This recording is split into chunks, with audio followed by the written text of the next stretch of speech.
¿Te imaginas hablar cara a cara con Dios como si fuera tu mejor amigo? Partir un mar en dos con solo levantar una vara, liberar a millones de esclavos del imperio más poderoso del mundo. Esta es la historia de Moisés, el hombre que pasó de príncipe a fugitivo, de pastor a libertador, y que llegó a ser la persona más cercana a Dios en toda la historia. Un bebé condenado a muerte que se convirtió en el líder más extraordinario de todos los tiempos. Hoy descubrirás cómo un tartamudo transformó el destino de una nación entera y cambió el mundo para siempre. ¿Estás listo para conocer los secretos detrás del hombre que caminó con Dios? Entonces, comencemos esta increíble aventura. Imagínate vivir en una tierra donde tu familia había sido bienvenida durante siglos, pero de repente todo cambió de la noche a la mañana. Esto es exactamente lo que les pasó a los descendientes de Jacob en Egipto. Como nos cuenta el libro de Éxodo en el capítulo 1, versículo 7, y los hijos de Israel fructificaron y se multiplicaron, y fueron aumentados y fortalecidos en extremo, y se llenó de ellos la tierra. Los israelitas ya no eran solo las 70 personas que habían llegado durante la hambruna en tiempos de José. Se habían convertido en una nación enorme, próspera y fuerte. Sus familias crecían, sus rebaños se multiplicaban y sus casas se extendían por toda la región de Gosén. Pero había un problema grave que estaba a punto de cambiar todo. Según Éxodo 1:8, entretanto, se levantó sobre Egipto un nuevo rey que no conocía a José. Este nuevo faraón no recordaba todo lo bueno que José había hecho por Egipto durante la hambruna. Cuando este rey miró a su alrededor, vio algo que lo asustó mucho. En el versículo 9 leemos sus palabras exactas. «He aquí, el pueblo de los hijos de Israel es mayor y más fuerte que nosotros». ¿Te imaginas el miedo que sintió? Era como descubrir que en tu propia casa vive una familia más grande y más poderosa que la tuya. Los egipcios habían sido siempre los dueños absolutos de su tierra, pero ahora se sentían superados en número. El miedo del faraón creció tanto que empezó a imaginar cosas terribles. En el versículo 10 expresa su preocupación. «Ahora pues, seamos sabios para con él, para que no se multiplique. Y acontezca que viniendo guerra, él también se una a nuestros enemigos y pelee contra nosotros y se vaya de la tierra». El rey estaba obsesionado con la idea de que los israelitas podrían traicionarlos en tiempos de guerra. Entonces tomó una decisión que cambiaría todo para siempre. Como dice el versículo 11, entonces pusieron sobre ellos comisarios de tributos que los molestasen con sus cargas y edificaron para Faraón las ciudades de almacenaje, Pitón y Ramesés. Los israelitas se convirtieron en esclavos de la noche a la mañana. Tenían que hacer ladrillos bajo el sol ardiente del desierto, cargar piedras enormes y construir ciudades enteras para sus opresores. La vida se volvió un infierno para el pueblo de Dios. La estrategia del faraón no funcionó como él esperaba. Los israelitas siguieron creciendo en número y esto lo enfureció aún más. El versículo 12 nos dice, «Pero cuanto más los oprimían, tanto más se multiplicaban y crecían, de manera que los egipcios temían a los hijos de Israel». Era como si cada golpe que recibían los hacía más fuertes. Cada injusticia los unía más como pueblo. El faraón estaba desesperado, así que decidió tomar medidas más extremas y crueles.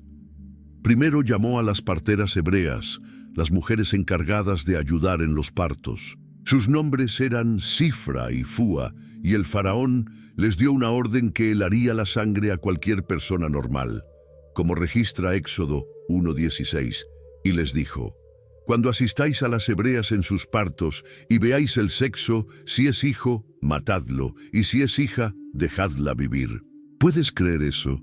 El faraón quería que estas mujeres, cuyo trabajo sagrado era ayudar a traer vida al mundo, se convirtieran en asesinas de bebés inocentes.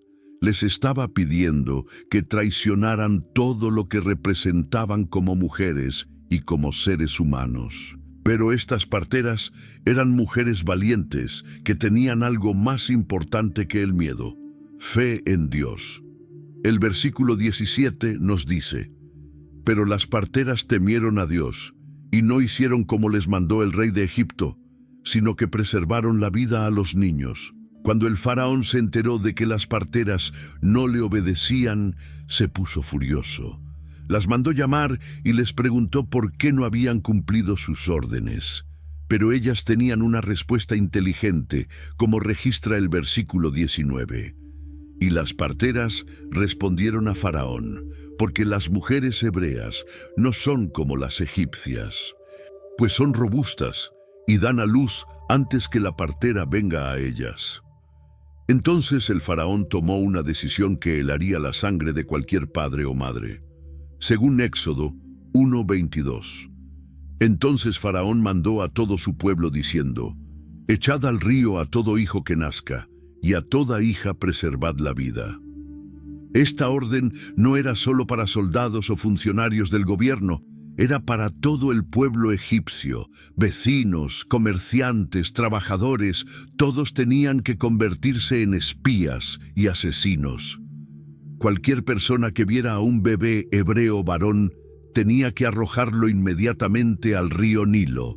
Era una ley de exterminio total, un genocidio sistemático dirigido específicamente contra los varones hebreos. En medio de esta oscuridad total, algo extraordinario estaba a punto de suceder.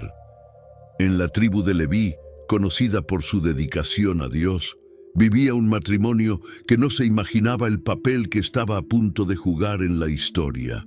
Como nos cuenta Éxodo 2:1. Un varón de la familia de Leví fue y tomó por mujer a una hija de Leví. Este hombre se llamaba Amram y su esposa Jocabed, aunque sus nombres los conocemos por otros pasajes de la Biblia. Jocabed se encontraba embarazada en el peor momento posible de la historia de su pueblo. Cada día que pasaba, su vientre crecía, y con él crecía también su angustia y la de su esposo. ¿Sería niño o niña? Si era niño, ¿cómo podrían salvarlo del decreto mortal del faraón? ¿Tendrían el valor de esconderlo? ¿O se verían obligados a entregarlo a una muerte segura en las aguas del Nilo? Los meses pasaron lentamente, cargados de tensión y miedo.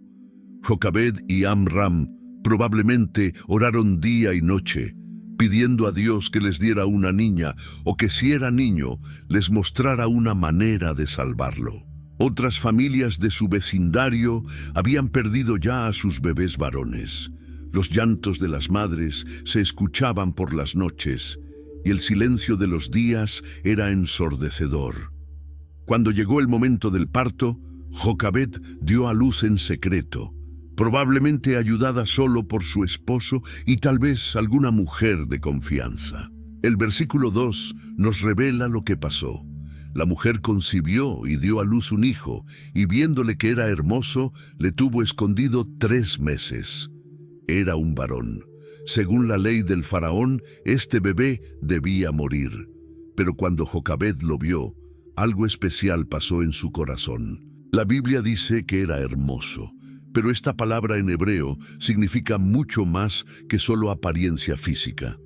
Había algo extraordinario en este niño, algo que tocó el alma de sus padres de una manera que no podían explicar. ¿Te imaginas la valentía que necesitaron estos padres durante esos primeros momentos? Mientras otras familias entregaban a sus hijos al río, ellos tomaron la decisión más arriesgada de sus vidas. Iban a esconder a su bebé. Cada día que mantenían vivo a su hijo era un acto de rebeldía contra el decreto del faraón, un acto de fe en que Dios tenía un plan mejor. Durante 3 meses completos, estos padres valientes arriesgaron no solo sus propias vidas, sino las vidas de toda su familia. Si los descubrían, no solo matarían al bebé, sino que probablemente castigarían a toda la familia. Lo alimentaron en silencio, lo cuidaron en secreto. y probablemente oraron día y noche pidiendo un milagro que parecía imposible. Pero llegó un momento inevitable que toda madre que ha tenido un bebé entiende perfectamente. Los niños crecen, y con el crecimiento viene una voz más fuerte, movimientos más activos y necesidades más difíciles de ocultar. Jochebed sabía que era cuestión de tiempo antes de que alguien descubriera a su hijo. El bebé ya no era un recién nacido silencioso. Era un niño de 3 meses que hacía ruido y necesitaba más atención. Tenía que tomar una decisión imposible, una decisión que ninguna madre debería tener que tomar jamás. Podía seguir arriesgándose y esperar hasta que los descubrieran, lo cual significaría una muerte segura para el bebé y probablemente castigo para toda la familia. O podía hacer algo que parecía igualmente imposible, confiar en Dios completamente y encontrar una manera creativa de salvar a su hijo. Aquí es donde vemos la fe extraordinaria y la creatividad de una madre desesperada que se negaba a rendirse. Como relata Éxodo 2:3. Pero no pudiendo ocultarle más tiempo, tomó una arquilla de juncos y la calafateó con asfalto y brea, y colocó en ella al niño y lo puso en un carrizal a la orilla del río. Jochebed no se rindió. En lugar de entregar a su hijo a una muerte segura, ideó un plan que era arriesgado, pero lleno de esperanza y fe. Decidió ir al río Nilo, el mismo río donde el faraón ordenaba que fueran arrojados los bebés hebreos. Pero esta vez con una estrategia completamente diferente que demostraba su ingenio y su confianza en Dios. Trabajó cuidadosamente en la construcción de una pequeña embarcación que fuera perfecta para su propósito. Tomó juncos del río, los más flexibles y resistentes que pudo encontrar, y los tejió hasta formar una canasta lo suficientemente grande para su bebé. Pero no era solo una canasta cualquiera. Tenía que ser como un pequeño barco que pudiera proteger a su hijo de las aguas. Luego vino la parte más técnica y crucial de todo el proceso. Tenía que impermeabilizar perfectamente la canasta para que no entrara ni una sola gota de agua. Usó asfalto y brea, los mismos materiales que se usaban para construir barcos grandes, y selló cada espacio entre los juncos. Era como construir un pequeño arca de Noé para su bebé, una embarcación que pudiera mantenerlo seco y seguro. Puedes imaginar las lágrimas que derramó mientras preparaba esa canasta. Cada puntada era una oración desesperada, cada selladura era un acto de fe pura en que Dios estaría allí para su hijo. Sabía que estaba poniendo la vida de su bebé completamente en las manos de Dios, porque humanamente hablando, no había esperanza alguna de que este plan funcionara. Jochebed no estaba completamente sola en este plan arriesgado y desesperado. Tenía una hija que, a pesar de su corta edad, entendía perfectamente la gravedad de lo que estaba pasando y la importancia de lo que su familia estaba intentando hacer. Como nos cuenta Éxodo 2:4, y una hermana suya se puso a lo lejos para ver lo que le acontecería. Esta hermana era Miriam, una niña que demostraría tener el corazón de una guerrera y la sabiduría de alguien mucho mayor que ella. Mientras su madre regresaba a casa con el corazón completamente destrozado, sabiendo que tal vez nunca volvería a ver a su hijo, Miriam tomó la responsabilidad más importante de su joven vida. Se quedó escondida entre los juncos del río, vigilando la canasta que llevaba a su hermano pequeño. ¿Te imaginas lo que pasaba por la mente de esta niña valiente? Estaba completamente sola, escondida entre las plantas del río, observando una pequeña canasta que flotaba suavemente en las aguas con el bebé más importante de su vida adentro. Cada minuto que pasaba debía sentirse como una hora interminable. Cada sonido que escuchaba la hacía saltar, esperando que fuera alguien que pudiera ayudar, pero temiendo que fuera alguien que pudiera lastimar a su hermano. Miriam no sabía exactamente qué iba a pasar, pero sabía que su presencia allí era absolutamente crucial para el éxito del plan. Su madre había hecho su parte creando la canasta perfecta y colocando al bebé en el lugar correcto del río. Ahora le tocaba a ella ser los ojos y los oídos de la operación. Estar lista para actuar en el momento preciso cuando apareciera la oportunidad correcta. La paciencia de Miriam era extraordinaria, especialmente para una niña de su edad. No se fue a casa cuando se aburrió o cuando el sol se volvió demasiado caliente. No abandonó su puesto cuando tuvo hambre o sed. No se distrajo cuando pasaron otras personas por el río. Se quedó allí completamente inmóvil y concentrada, esperando y orando para que apareciera la persona indicada en el momento indicado. Esta pequeña niña no tenía idea de que estaba siendo parte de uno de los rescates más importantes en toda la historia de la humanidad. Para ella, simplemente estaba cuidando a su hermano pequeño, pero en realidad su vigilancia no era solo la responsabilidad de una hermana mayor. Era parte del plan perfecto y detallado que Dios tenía para salvar al futuro libertador de su pueblo. Mientras Miriam vigilaba pacientemente desde su escondite entre los juncos, algo absolutamente increíble comenzó a suceder. Las horas habían pasado, y de repente, en el horizonte, apareció un grupo de mujeres elegantemente vestidas caminando hacia el río. Pero estas no eran mujeres cualquiera de las muchas que venían al río todos los días, como registra Éxodo 2:5, y la hija de Faraón descendió a lavarse al río, y paseándose sus doncellas por la ribera del río, vio ella la arquilla en el carrizal, y envió una criada suya a que la tomase. ¿Puedes creer la perfecta sincronización divina de todo esto? De todas las personas en todo Egipto que podrían haber encontrado la canasta, fue precisamente la hija del faraón quien bajó al río ese día específico, en ese momento exacto. La misma familia que había ordenado la muerte de todos los bebés hebreos varones estaba a punto de encontrar a uno flotando en su río sagrado.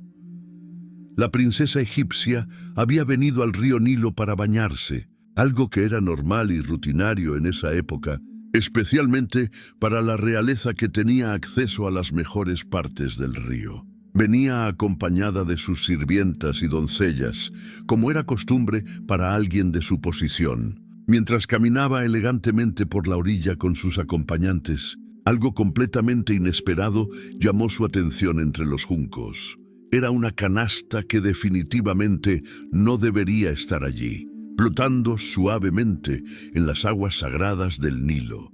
No era basura ni algo que hubiera caído accidentalmente al río. Era claramente algo que alguien había colocado allí de manera intencional. ¿Pero qué podría ser? ¿Y quién se habría atrevido a poner algo en el río sin permiso? Su curiosidad fue más fuerte que su posición real. En lugar de simplemente ignorar el objeto extraño o mandar a que lo removieran, ordenó a una de sus criadas más confiables que fuera personalmente a buscar la misteriosa canasta. Cuando la trajeron ante ella, la princesa la tomó en sus propias manos, sin saber que estaba a punto de abrir algo que cambiaría completamente el curso de la historia. Lo que vio adentro la sorprendió y la conmovió más de lo que jamás podría haber imaginado. Según el versículo 6, y cuando la abrió, vio al niño. Y he aquí que el niño lloraba, y teniendo compasión de él, dijo: de los niños de los hebreos es este. El bebé estaba llorando, no de dolor o enfermedad, sino probablemente de hambre, o tal vez porque extrañaba los brazos de su madre. Tal vez tenía miedo después de estar solo en el río durante horas. O tal vez Dios mismo había hecho que llorara justo en ese momento preciso para despertar la compasión maternal que existía en el corazón de la princesa. La princesa no era tonta ni ingenua. Reconoció inmediatamente que era un bebé hebreo, probablemente por su apariencia o por la manera en que estaba envuelto.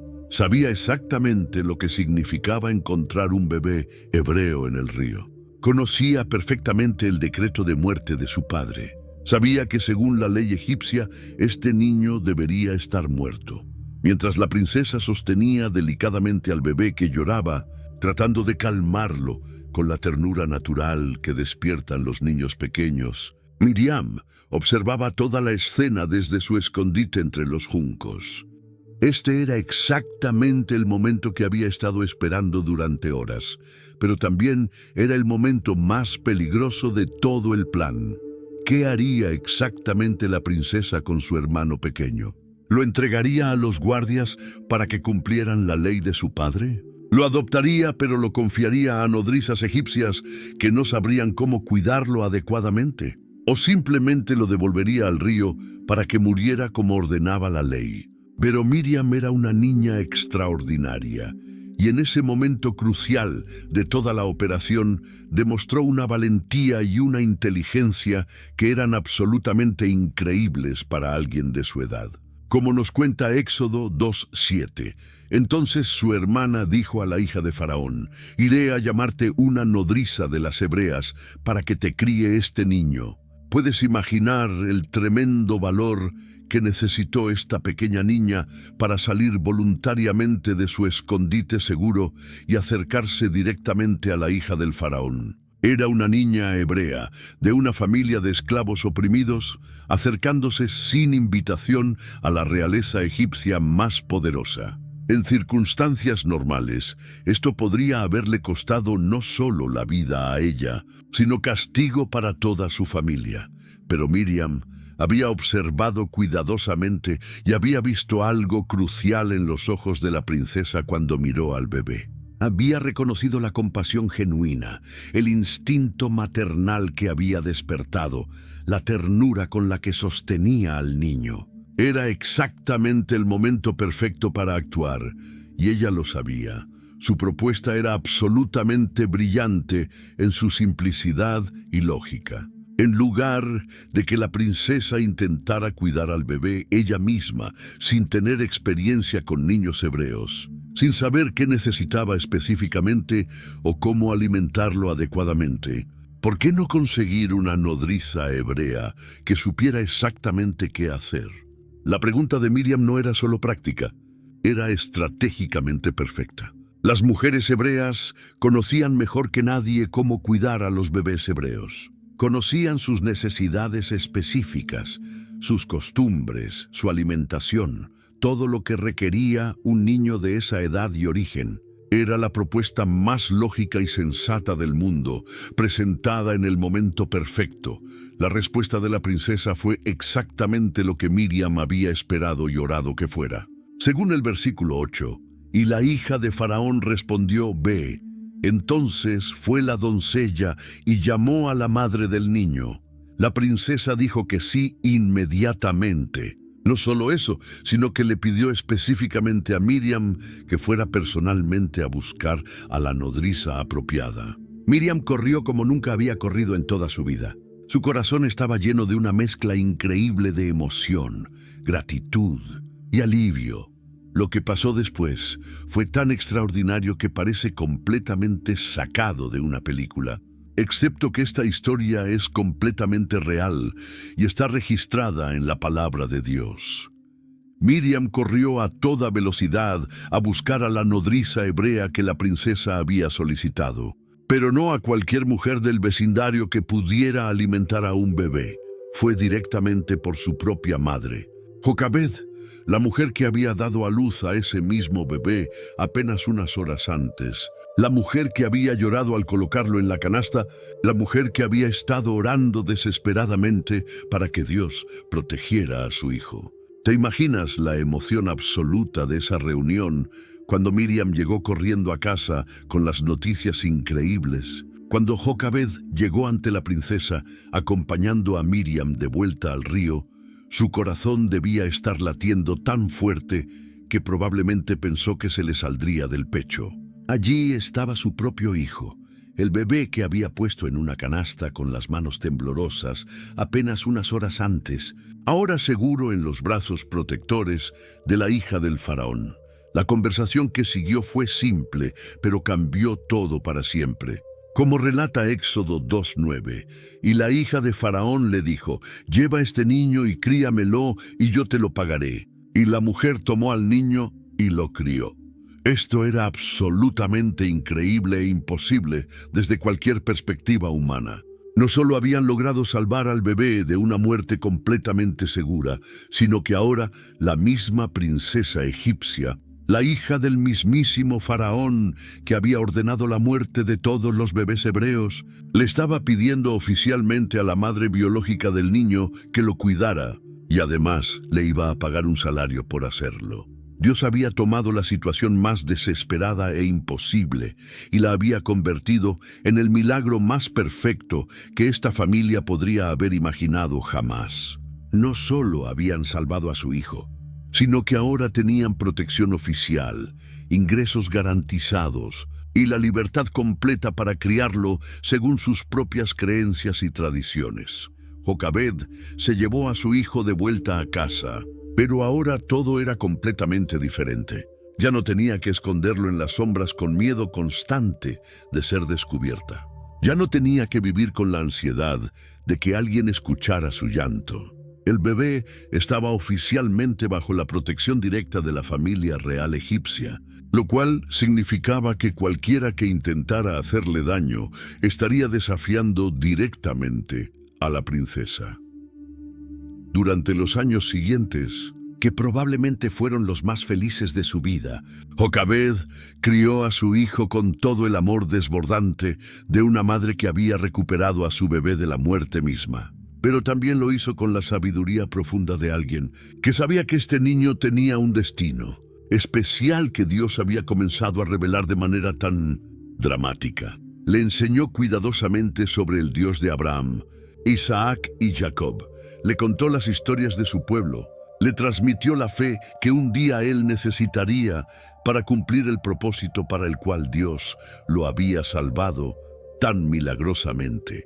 Le enseñó a orar, a confiar en Dios y a recordar siempre que su vida había sido preservada por un propósito divino. Cuando el niño creció lo suficiente para ser destetado y vivir independientemente de su madre, llegó el momento que Jocabed siempre había sabido que llegaría. Tenía que llevarlo al palacio para cumplir el acuerdo con la princesa. Según Éxodo 2:10, y cuando el niño creció, ella lo trajo a la hija de Faraón, la cual lo prohijó, y le puso por nombre Moisés, diciendo, porque de las aguas lo saqué. La princesa cumplió completamente su palabra. Adoptó oficialmente al niño como su propio hijo, dándole todos los derechos y privilegios de la realeza egipcia. Pero lo más significativo de todo fue el nombre que le dio, Moisés, que significa sacado de las aguas o salvado del agua. Cada vez que alguien pronunciara ese nombre durante el resto de su vida, recordarían automáticamente el milagro increíble de su rescate, el pequeño Moisés, que había llegado al palacio como un bebé rescatado de las aguas. Ahora crecía rodeado de todo el lujo y la sofisticación que solo la realeza egipcia podía ofrecer. La princesa que lo había adoptado se aseguró de que recibiera la mejor educación posible, digna de un futuro líder del imperio más poderoso del mundo conocido. En el palacio real, Moisés fue instruido por los sabios más brillantes de Egipto. Aprendió matemáticas avanzadas, geometría para la construcción de pirámides y templos, y astronomía para entender los movimientos de las estrellas que guiaban la navegación y la agricultura. Los escribas reales le enseñaron a leer y escribir tanto en jeroglíficos egipcios como en escritura hierática, la forma más elegante de comunicación de la época. Su educación no se limitaba solo a las ciencias. Los maestros del palacio le enseñaron medicina, una disciplina en la que los egipcios eran los más avanzados del mundo. Aprendió sobre anatomía humana, hierbas medicinales y los procedimientos médicos que convertían a los doctores egipcios en los más solicitados de todas las naciones vecinas. Como príncipe adoptivo, también recibió entrenamiento militar. Aprendió el arte de la guerra, estrategias de batalla, manejo de armas y liderazgo de tropas. Los comandantes más experimentados del ejército egipcio le enseñaron cómo dirigir hombres en combate y cómo planificar campañas militares exitosas.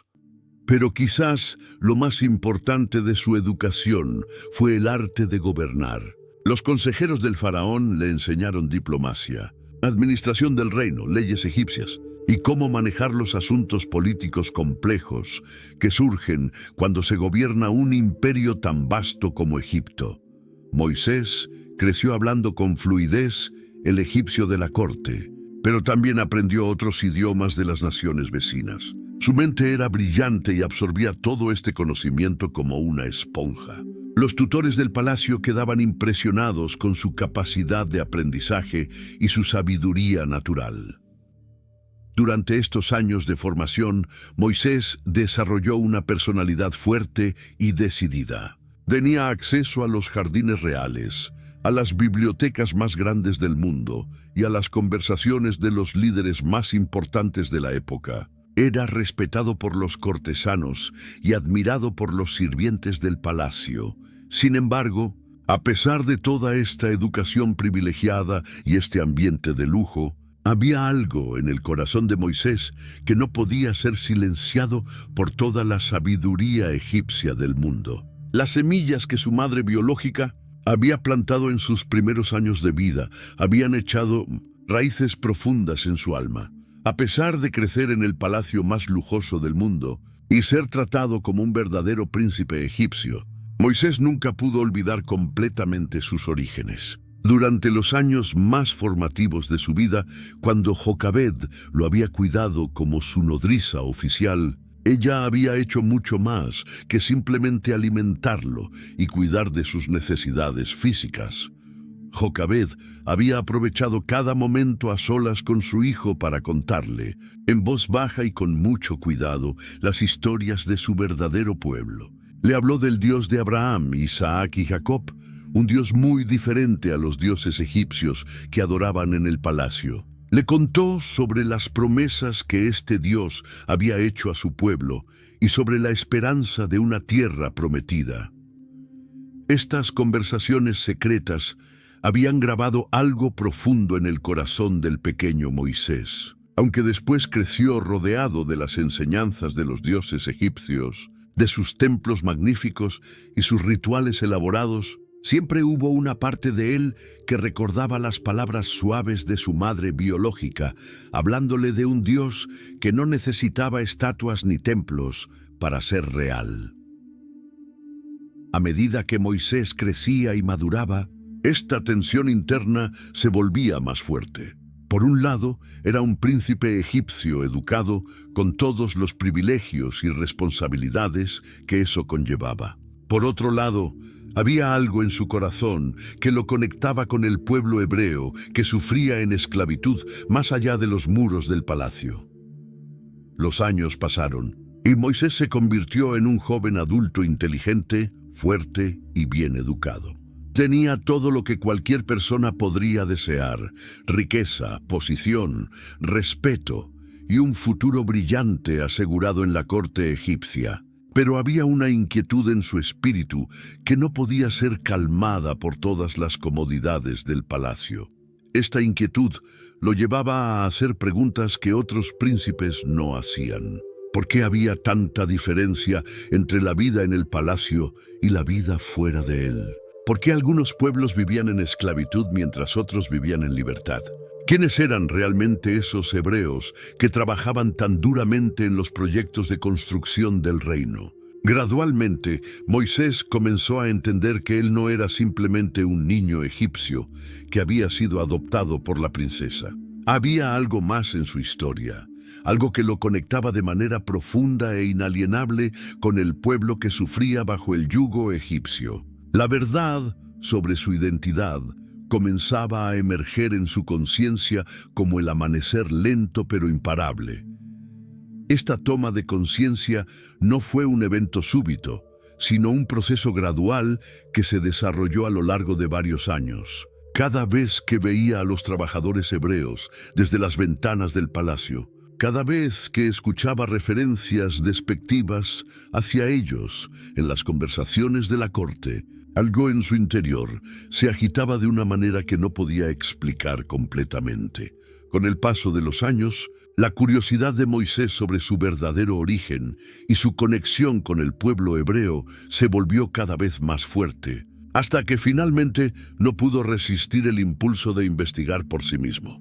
Como nos cuenta Éxodo 2:11, en aquellos días sucedió que, crecido ya Moisés, salió a sus hermanos y los vio en sus duras tareas. Este versículo marca un momento crucial en la vida de Moisés. La palabra hermanos es significativa porque muestra que Moisés ya había llegado a entender y aceptar su verdadera identidad. No salió a ver a los esclavos hebreos o los trabajadores, sino a sus hermanos. Su corazón había hecho la conexión completa con su pueblo. Cuando Moisés salió del palacio por primera vez para ver de cerca las condiciones en las que vivían los hebreos, lo que vio lo impactó profundamente. Había escuchado referencias a su trabajo y había visto desde lejos las construcciones, pero nada lo había preparado para la brutal realidad de la esclavitud egipcia. Vio a hombres que podrían haber sido sus tíos, sus primos o sus hermanos mayores trabajando bajo el sol abrasador del desierto egipcio. Sus espaldas estaban curvadas por el peso de las piedras que cargaban, sus manos estaban llenas de callos y heridas, y sus rostros mostraban el agotamiento de quienes han trabajado más allá de los límites humanos. Los capataces egipcios no mostraban ninguna misericordia. Gritaban órdenes constantemente, empujaban a los trabajadores que se movían demasiado lento y golpeaban con varas a quienes se atrevían a descansar, aunque fuera por un momento. Era un sistema diseñado no solo para obtener trabajo, sino para quebrar el espíritu humano. Moisés vio niños hebreos que no eran mucho menores que él cuando había sido rescatado del río, pero que en lugar de crecer en palacios, crecían viendo a sus padres humillados y maltratados diariamente. Vio madres hebreas que trabajaban hasta el agotamiento y luego tenían que regresar a casa para cuidar de sus familias con las pocas fuerzas que les quedaban. Lo que más lo impactó fue darse cuenta de que esta había sido su vida destinada. Si no hubiera sido por el milagro de su rescate, él habría estado entre estos trabajadores, sufriendo las mismas humillaciones, soportando el mismo dolor, viviendo la misma desesperanza que veía en los rostros de su pueblo. Esta realización despertó en él una compasión profunda y una indignación justa que nunca había experimentado antes. Toda su educación privilegiada, todos sus años de comodidad en el palacio, de repente se sentían como una traición a su verdadero pueblo. ¿Cómo podía él vivir en lujo mientras sus hermanos sufrían de esta manera? Moisés regresó al palacio esa noche con el corazón completamente cambiado. Ya no podía simplemente vivir su vida de príncipe como si nada hubiera pasado. Había visto la verdad, y esa verdad había encendido en él un fuego que no podría ser apagado. Después de ese primer encuentro con la realidad de la opresión de su pueblo, Moisés no pudo mantenerse alejado. Regresó una y otra vez a observar las condiciones de trabajo de los hebreos, y cada visita aumentaba su indignación y su sentido de injusticia. Era como si no pudiera quitarse de la mente las imágenes de sufrimiento que había presenciado. Un día, mientras observaba a los trabajadores, como había hecho tantas veces antes, fue testigo de algo que haría que toda su vida diera un giro irreversible. Como registra la continuación de Éxodo 2:11, y vio a un egipcio que golpeaba a uno de los hebreos, sus hermanos. Lo que Moisés presenció no era simplemente la supervisión normal de un capataz. Era una golpiza brutal y despiadada. El capataz egipcio estaba golpeando al trabajador hebreo con una furia que iba más allá de cualquier justificación laboral. Era un acto de pura crueldad, diseñado para humillar y posiblemente matar al hombre indefenso. El hebreo que estaba siendo golpeado no podía defenderse. Era un esclavo, y cualquier resistencia significaría no solo su muerte inmediata, sino probablemente castigo para su familia también. tenía que permanecer allí, recibiendo golpe tras golpe, esperando que el capataz se cansara o que alguien lo detuviera. Moisés sintió que algo se rompía dentro de él.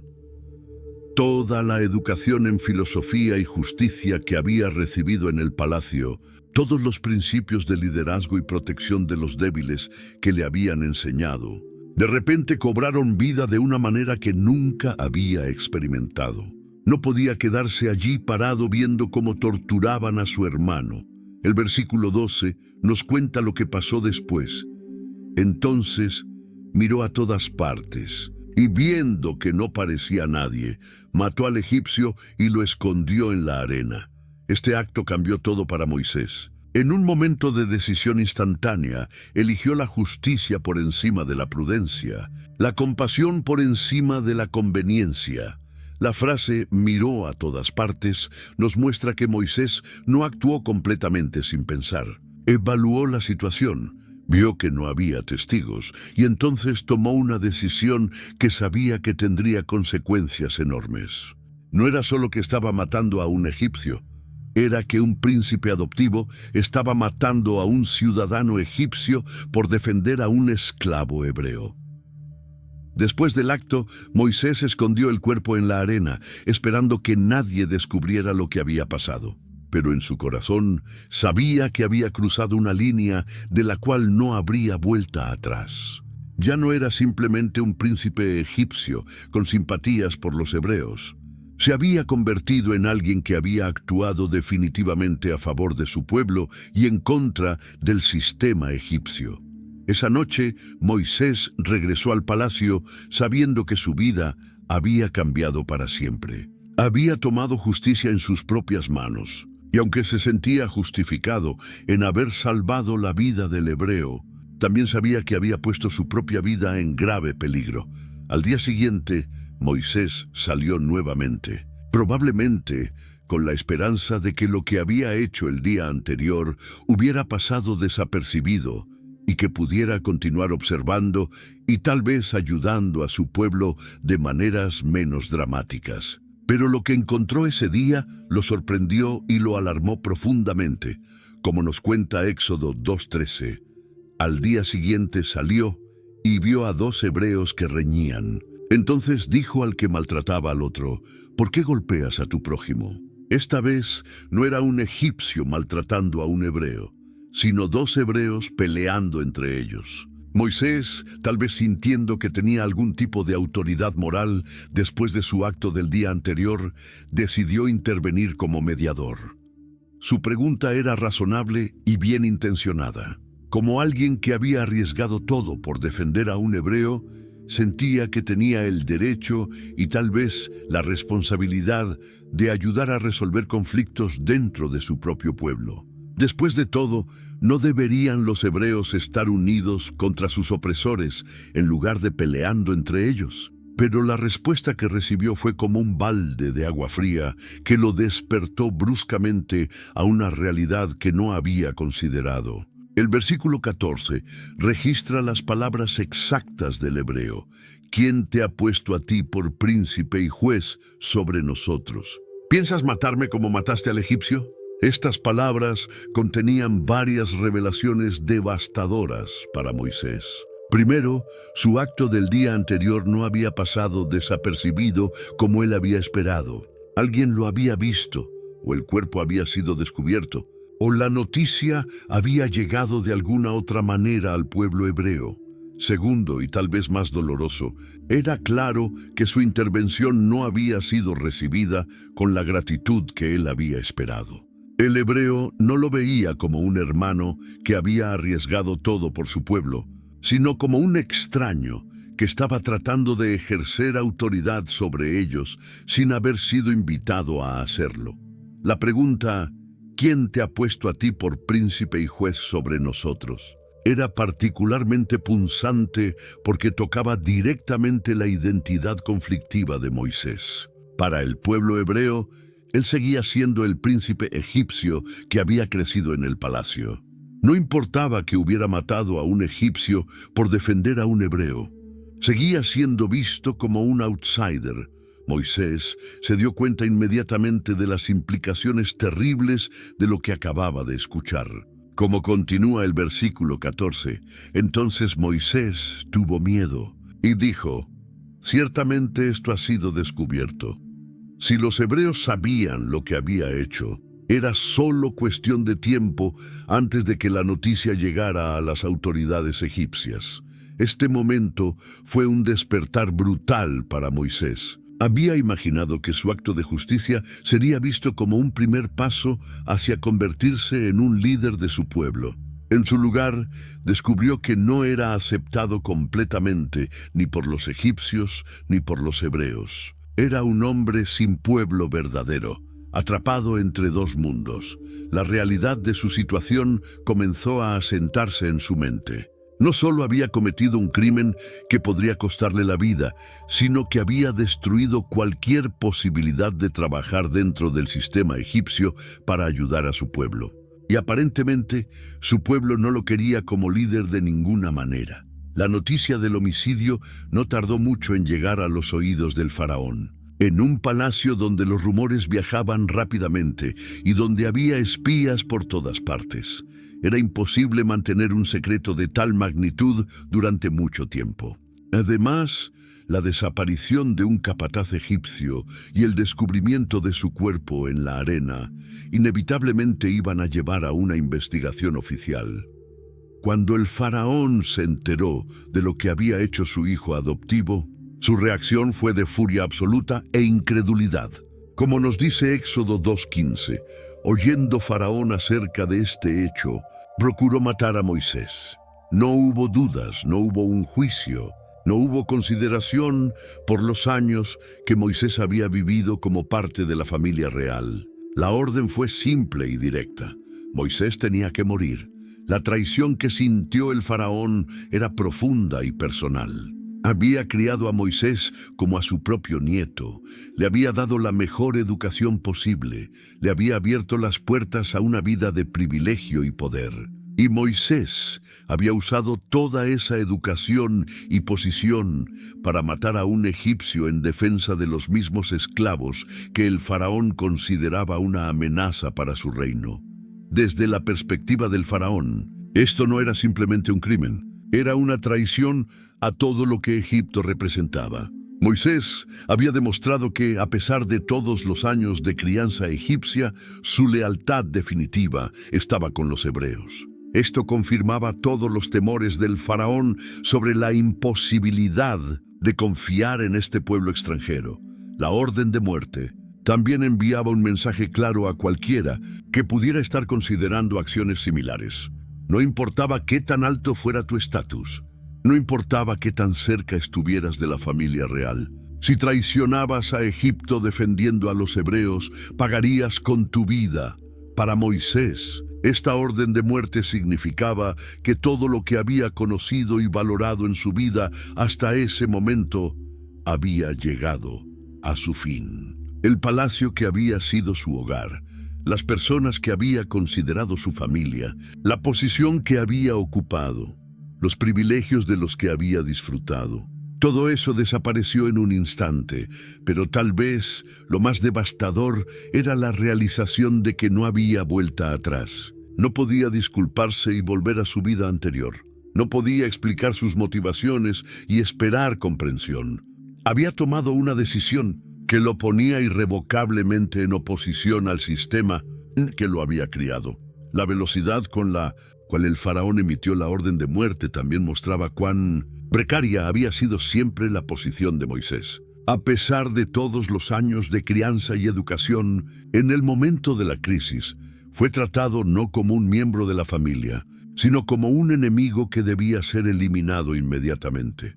Moisés se encontró de repente como un hombre marcado para la muerte por el imperio más poderoso del mundo. Los mismos soldados que una vez lo habían saludado con respeto, ahora tenían órdenes de matarlo al verlo. Los mismos pasillos del palacio por los que había caminado con orgullo, ahora se habían convertido en trampas mortales. Con una orden de muerte emitida por el faraón mismo, Moisés sabía que no había tiempo que perder. Cada momento que permaneciera en Egipto aumentaba las posibilidades de ser capturado y ejecutado. La única opción que tenía era huir inmediatamente y tenía que hacerlo solo, sin poder confiar en nadie ni llevar nada consigo que pudiera retrasarlo o identificarlo. La segunda parte de Éxodo 2:15 nos dice: pero Moisés huyó de delante de Faraón y habitó en la tierra de Madián. Esta frase simple describe lo que debe haber sido una de las transiciones más dramáticas y dolorosas en la vida de cualquier persona. En cuestión de días, Moisés pasó de ser un príncipe respetado a ser un fugitivo desesperado. Madián era una tierra lejana, más allá de las fronteras del control egipcio directo, donde podría encontrar refugio temporal. Pero llegar allí significaba un viaje peligroso a través del desierto del Sinaí, una travesía que había matado a muchos viajeros mejor preparados que él. Moisés tuvo que dejar atrás todo lo que había definido su identidad hasta ese momento: los libros que había estudiado, las ropas finas que había usado, las joyas y ornamentos de la realeza, las comodidades del palacio. Todo tuvo que ser abandonado. Incluso su nombre, que era conocido por todos en Egipto, se había convertido en una marca de muerte. El viaje al desierto debe haber sido tanto físicamente agotador como emocionalmente devastador. Cada paso lo alejaba más de la única vida que había conocido. No tenía un plan claro de qué haría una vez que llegara a Madián, ni sabía si sería bienvenido allí o si tendría que seguir huyendo. Durante esos días en el desierto, Moisés tuvo tiempo para reflexionar sobre las decisiones que había tomado y sus consecuencias. Había actuado por un impulso de justicia, pero ahora se enfrentaba a la realidad de que sus acciones habían destruido cualquier posibilidad de trabajar desde adentro del sistema para ayudar a su pueblo. También debe haber luchado con preguntas profundas sobre su identidad y su propósito. ¿Había hecho lo correcto al matar al egipcio? ¿Era este el plan de Dios para su vida o había arruinado cualquier oportunidad de ser útil a su pueblo? ¿Qué tipo de futuro podría tener ahora como un fugitivo sin país ni familia? El desierto, con su silencio ensordecedor y su vastedad aparentemente infinita, se convirtió en el escenario perfecto para esta crisis existencial. Cada día de viaje lo llevaba más lejos de su pasado, pero también más cerca de un futuro completamente incierto. La transformación que estaba ocurriendo en Moisés era profunda. El hombre que había sido educado en los palacios más lujosos del mundo ahora tenía que aprender a sobrevivir con lo básico. El príncipe que había estado acostumbrado a que otros satisficieran todas sus necesidades, ahora tenía que encontrar su propia comida y agua. Después de días de viaje agotador a través del desierto implacable, Moisés finalmente llegó a la tierra de Madián. Estaba exhausto, deshidratado y probablemente cerca del colapso físico. Su ropa elegante de príncipe había sido reemplazada por harapos polvorientos, y su apariencia refinada había dado lugar al aspecto áspero de un fugitivo del desierto. Como nos cuenta Éxodo 2:15, al llegar a Madián, Moisés se sentó junto a un pozo. Esta imagen es poderosa en su simplicidad. El hombre, que una vez había tenido sirvientes para satisfacer cada una de sus necesidades, ahora estaba sentado solo junto a un pozo, dependiendo de la bondad de extraños para su supervivencia más básica. Los pozos en el mundo antiguo eran mucho más que simples fuentes de agua. Eran centros de vida comunitaria, lugares donde las personas se reunían diariamente, donde se intercambiaban noticias, donde se hacían negocios y donde los viajeros podían encontrar no solo agua, sino también información sobre la zona y posiblemente hospitalidad. Para Moisés, sentarse junto a este pozo representaba un momento de vulnerabilidad total. No tenía recursos, no tenía conexiones, no tenía plan. Era completamente dependiente de la misericordia de personas que no lo conocían y que no tenían razón alguna para ayudarlo. Este momento junto al pozo también marcaba el final oficial de su vida anterior. Ya no era el príncipe Moisés de Egipto. Era simplemente un refugiado sin nombre en una tierra extranjera. Todo lo que había sido su identidad durante 40 años había quedado atrás en el desierto que había cruzado. Pero aunque este momento representaba el final de una etapa de su vida, también representaba el comienzo potencial de algo completamente nuevo. Sentado junto a ese pozo, Moisés estaba en el lugar exacto donde Dios quería que estuviera para el siguiente capítulo de su historia, aunque él no lo sabía todavía. La posición de Moisés junto al pozo era tanto física como simbólica. Físicamente, necesitaba agua después de su viaje por el desierto. Simbólicamente estaba en el punto más bajo de su vida, sin recursos ni perspectivas, completamente dependiente de la providencia divina para su futuro. Este momento de descanso forzado junto al pozo también le daba a Moisés la oportunidad de procesar todo lo que había pasado en los últimos días. La velocidad de los eventos había sido tan rápida que probablemente no había tenido tiempo para reflexionar completamente sobre la magnitud de los cambios en su vida. Sentado allí, en el calor del día, con el sol del desierto golpeando su espalda y el sonido del agua del pozo como única compañía, Moisés debe haber sentido el peso completo de su nueva realidad. Era un hombre sin país, sin familia, sin recursos y sin futuro claro. Pero también era un hombre libre por primera vez en su vida, libre de las expectativas del palacio y libre para descubrir quién era realmente cuando se quitaban todas las capas de privilegio y posición.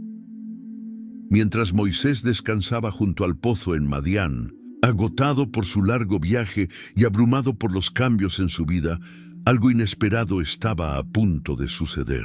El sonido de voces femeninas y el balido de ovejas interrumpió el silencio del mediodía del desierto, como nos cuenta Éxodo 2:16. Y el sacerdote de Madián tenía 7 hijas, que vinieron a sacar agua para llenar las pilas y dar de beber a las ovejas de su padre. Estas no eran mujeres ordinarias, eran las hijas de Jetro, también conocido como Reuel, quien era sacerdote de Madián, una figura respetada en la comunidad. Las 7 hermanas llegaron al pozo con sus rebaños como lo hacían todos los días. Era su responsabilidad cuidar de las ovejas de su padre, una tarea que requería fuerza, determinación y conocimiento del desierto. Habían crecido en esta tierra árida y conocían cada sendero, cada fuente de agua y cada peligro que podía acechar a los pastores. Moisés las observó mientras trabajaban con eficiencia para sacar agua del pozo y llenar las pilas donde beberían las ovejas. Era un trabajo físicamente demandante, especialmente bajo el sol implacable del desierto, pero ellas lo hacían con la gracia de quienes habían realizado esta tarea miles de veces. Pero entonces llegaron otros pastores al pozo y la situación cambió dramáticamente. ¿Cómo registra el versículo? 17. Mas vinieron los pastores y las echaron de allí. Estos hombres no respetaron el hecho de que las mujeres habían llegado primero o que tenían tanto derecho al agua como cualquier otro pastor. Simplemente usaron su fuerza física para expulsarlas del pozo. Esta injusticia despertó algo profundo en Moisés. A pesar de estar exhausto y de ser un extranjero sin poder ni influencia en esta tierra, no pudo quedarse sentado viendo cómo estos hombres abusaban de su fuerza para maltratar a estas mujeres indefensas. La continuación del versículo 17 nos dice: entonces Moisés se levantó y las defendió y dio de beber a sus ovejas.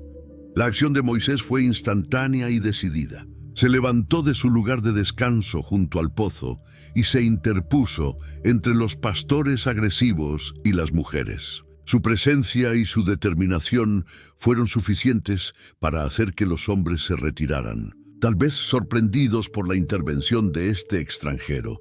Después de defender a las mujeres, Moisés no se limitó a alejar a los agresores. Fue más allá y ayudó activamente a las hermanas a dar de beber a sus ovejas. Este gesto mostró que su intervención no había sido solo un impulso momentáneo, sino una decisión consciente de ayudar a quienes necesitaban protección.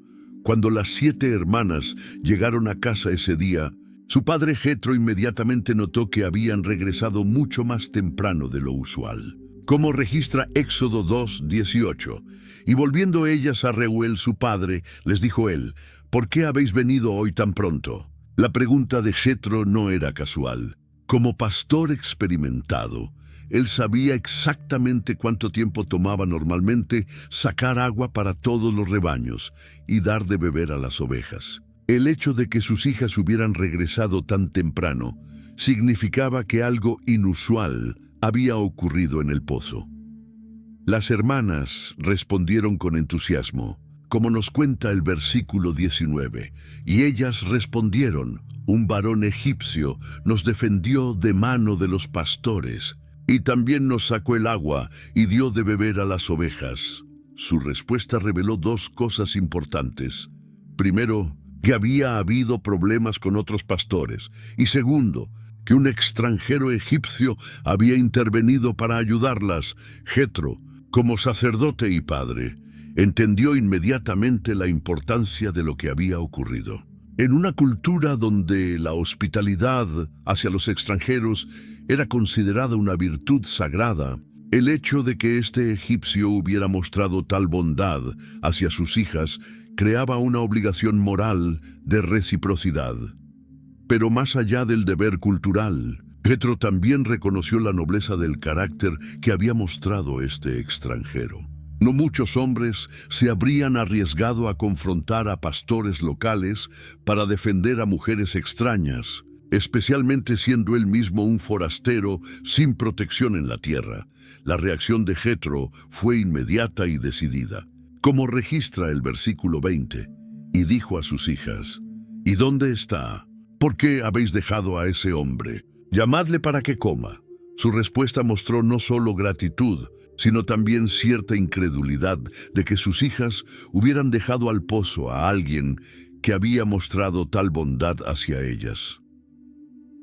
La invitación de Jetro no era simplemente cortesía. En el mundo antiguo, invitar a alguien a comer en tu casa era un gesto significativo que establecía una relación de confianza y protección mutua. Era una declaración de que el invitado era bienvenido y que estaría bajo la protección del anfitrión mientras estuviera en su territorio. Cuando Moisés llegó a la casa de Jetro, fue recibido con la hospitalidad generosa que caracterizaba a la cultura del desierto. Jetro no solo le ofreció comida, sino que también le proporcionó un lugar donde descansar y recuperarse de su viaje agotador. Lo que había comenzado como una invitación a una comida se convirtió en algo mucho más significativo cuando Jetro reconoció las cualidades excepcionales de su huésped. Como nos dice Éxodo 2:21, y Moisés convino en morar con aquel varón. Esta decisión marcó el comienzo de una transformación completa en la vida de Moisés. La transición de príncipe egipcio a pastor de ovejas en Madián no podría haber sido más dramática. Moisés, que había crecido en palacios de mármol y había sido servido por docenas de sirvientes, ahora se encontraba viviendo en tiendas del desierto y cuidando rebaños bajo el sol abrasador. Jetro, sabio como era, entendió que Moisés necesitaba más que solo refugio temporal. Necesitaba propósito, dignidad y una manera de reconstruir su vida desde cero. Ofrecerle trabajo como pastor no era solo darle empleo, era darle una nueva identidad y una oportunidad de comenzar de nuevo. Los primeros días como pastor deben haber sido humillantes para Moisés. Sus manos, acostumbradas a sostener pergaminos e instrumentos de escritura, ahora tenían que aprender a manejar callados de pastor y lidiar con ovejas testarudas. Sus pies, acostumbrados a caminar sobre pisos de palacio, Ahora tenían que navegar terrenos rocosos y senderos polvorientos, pero gradualmente Moisés comenzó a descubrir que esta nueva vida tenía sus propias recompensas y enseñanzas. El pastoreo en el desierto requería habilidades que nunca había desarrollado en el palacio: paciencia infinita, observación cuidadosa, toma de decisiones rápidas en situaciones de supervivencia y una comprensión profunda de la naturaleza. Cada día en el desierto le enseñaba algo nuevo. Aprendió a leer las señales del clima, a encontrar agua en lugares aparentemente imposibles, a proteger a las ovejas de depredadores y a guiar rebaños a través de terrenos peligrosos. Estas habilidades, que parecían mundanas en el momento, serían invaluables cuando más tarde tuviera que guiar a todo un pueblo a través del mismo desierto. El trabajo de pastor también le enseñó lecciones profundas sobre liderazgo que ninguna educación en el palacio le había proporcionado. Descubrió que liderar ovejas requería una combinación de firmeza y gentileza, de autoridad y compasión. Las ovejas no seguían por miedo, sino por confianza en su pastor. Mientras Moisés se establecía en su nueva vida como pastor y demostraba su carácter noble día tras día, Jetro comenzó a considerarlo no solo como un empleado valioso, sino como un posible miembro de la familia. La decisión que tomó cambiaría el curso de la vida de Moisés para siempre, como nos cuenta la continuación de Éxodo 2:21. Y él le dio su hija Séfora por mujer. Esta no era una decisión tomada a la ligera. En las culturas del desierto, dar una hija en matrimonio era una declaración de confianza absoluta y una invitación permanente a formar parte de la familia y la comunidad.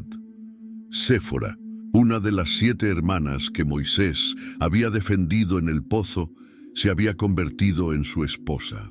Ella había sido testigo de primera mano de la bondad y el valor de este extranjero, y había visto cómo se había adaptado con dignidad a una vida completamente diferente a la que había conocido antes.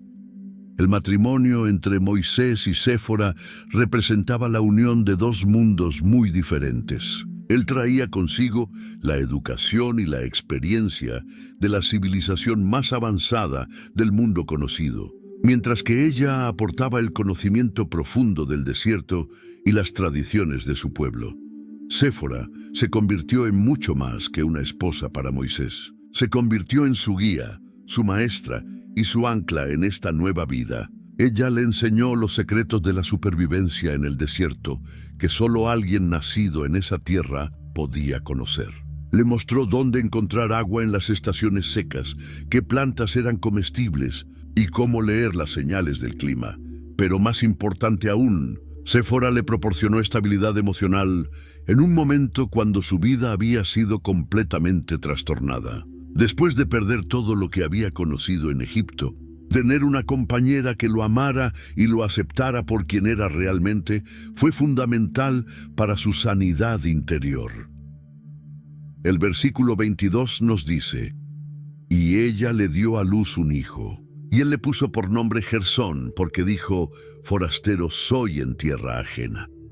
El nacimiento de su primer hijo marcó otro hito importante en la transformación de Moisés. La paternidad le dio una nueva perspectiva sobre la responsabilidad y el sacrificio. El nombre que eligió para su hijo, Gersón, que significa forastero allí, reveló que a pesar de haber encontrado una nueva familia y una nueva vida en Madián, Moisés nunca olvidó completamente sus orígenes o su sensación de ser un extranjero. Este nombre era un recordatorio constante de su historia y tal vez de su destino aún no cumplido. Lo que siguieron fueron 4 décadas de vida pastoral en el desierto de Madián, años que podrían haber parecido mundanos y sin importancia para un observador casual, pero que en realidad fueron fundamentales para la formación del carácter y las habilidades que Moisés necesitaría para su futuro llamado divino. Durante estos 40 años, Moisés desarrolló una comprensión íntima del desierto que sería invaluable cuando más tarde tuviera que guiar a 2 millones de israelitas a través del mismo territorio. Aprendió cada sendero, cada fuente de agua, cada lugar donde se podía encontrar alimento o refugio.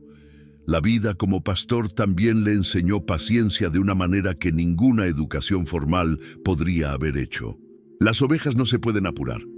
Tienen su propio ritmo y sus propias necesidades. Moisés aprendió a trabajar con este ritmo natural en lugar de contra él, una habilidad que sería crucial cuando tuviera que liderar a un pueblo que a menudo se movía lentamente. Cada estación en el desierto traía sus propios desafíos y lecciones. Los veranos brutales le enseñaron sobre resistencia y supervivencia. Los inviernos fríos le mostraron la importancia de la preparación y la previsión. Las tormentas repentinas le enseñaron sobre proteger a los vulnerables y tomar decisiones rápidas bajo presión. Los años también le dieron tiempo para reflexionar profundamente sobre su experiencia en Egipto y su identidad como hebreo. Lejos de las distracciones de la vida palaciega, pudo procesar las semillas de fe que su madre biológica había plantado en su corazón durante sus primeros años. Esta reflexión espiritual lo preparó para reconocer la voz de Dios cuando finalmente la escuchara. Durante estos años, Moisés también se convirtió en padre de familia, con todas las responsabilidades y alegrías que eso conlleva. La experiencia de criar hijos en el desierto le enseñó sobre protección, provisión y el amor incondicional que un padre tiene por sus hijos. Estas lecciones le serían útiles cuando Dios lo llamara a ser una figura paternal para toda la nación de Israel.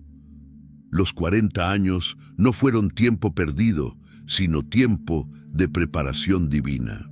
Dios estaba forjando en Moisés exactamente las cualidades que necesitaría para la tarea imposible de liberar a un pueblo esclavizado y guiarlo a través del desierto hacia la libertad. Un día que comenzó como cualquier otro en la vida pastoral de Moisés, se convertiría en el momento más transformador de toda su existencia. Había llevado el rebaño de su suegro a pastorear cerca del monte Horeb, también conocido como el Monte de Dios, un lugar que pronto revelaría por qué tenía ese nombre sagrado. Como nos cuenta Éxodo 3:1, apacentando Moisés las ovejas de Jetro su suegro, sacerdote de Madián, llevó las ovejas a través del desierto y llegó hasta Horeb, Monte de Dios. Este versículo establece el escenario para uno de los encuentros más extraordinarios entre Dios y un ser humano en toda la historia. Mientras Moisés cuidaba las ovejas en las laderas rocosas del monte, algo completamente extraordinario captó su atención. El versículo 2 describe lo que vio. Y se le apareció el ángel de Jehová en una llama de fuego en medio de una zarza. Él miró y vio que la zarza ardía en fuego y la zarza no se consumía. Lo que Moisés presenció desafiaba todas las leyes de la naturaleza que conocía. Una zarza común del desierto estaba completamente envuelta en llamas, pero en lugar de convertirse en cenizas como cualquier planta que se quema, permanecía intacta. Las llamas danzaban sobre las ramas sin destruirlas, creando un espectáculo que era tanto hermoso como imposible. La reacción inicial de Moisés fue completamente humana y comprensible. Como registra el versículo 3, entonces Moisés dijo: «Iré yo ahora y veré esta grande visión. ¿Por qué causa la zarza no se quema?». Su curiosidad científica, desarrollada durante sus años de educación en Egipto, lo impulsó a investigar este fenómeno inexplicable. Moisés comenzó a caminar hacia la zarza ardiente, probablemente esperando encontrar alguna explicación natural para lo que estaba viendo. Su mente educada buscaba respuestas racionales, pero cuando se acercó lo suficiente, algo aún más extraordinario ocurrió. El versículo 4 nos dice: «Viendo Jehová que él iba a ver, lo llamó Dios de en medio de la zarza, y dijo: «Moisés, Moisés». Y él respondió: «Heme aquí». La voz que salió de la zarza no era una voz humana ordinaria. Era una voz que llevaba consigo una autoridad y una presencia que Moisés reconoció inmediatamente como divina. El hecho de que Dios llamara a Moisés por su nombre específico revelaba que este encuentro no era accidental. No era un pastor aleatorio que había tropezado con una manifestación divina. Era Moisés, específicamente, quien había sido dirigido a este lugar en este momento para este propósito divino. La respuesta de Moisés, heme aquí, mostró tanto su reconocimiento de la naturaleza sobrenatural, de lo que estaba experimentando, como su disposición a escuchar. A pesar de su sorpresa y probable temor, no huyó del encuentro, sino que se presentó como disponible para lo que Dios quisiera comunicarle. Una vez que Moisés había reconocido la naturaleza divina del encuentro, Dios comenzó a revelar su identidad y propósito. Lo que siguió fue una instrucción que estableció la santidad absoluta del momento, como registra Éxodo 3:5, y dijo: «No te acerques, quita tu calzado de tus pies, porque el lugar en que tú estás, tierra santa es».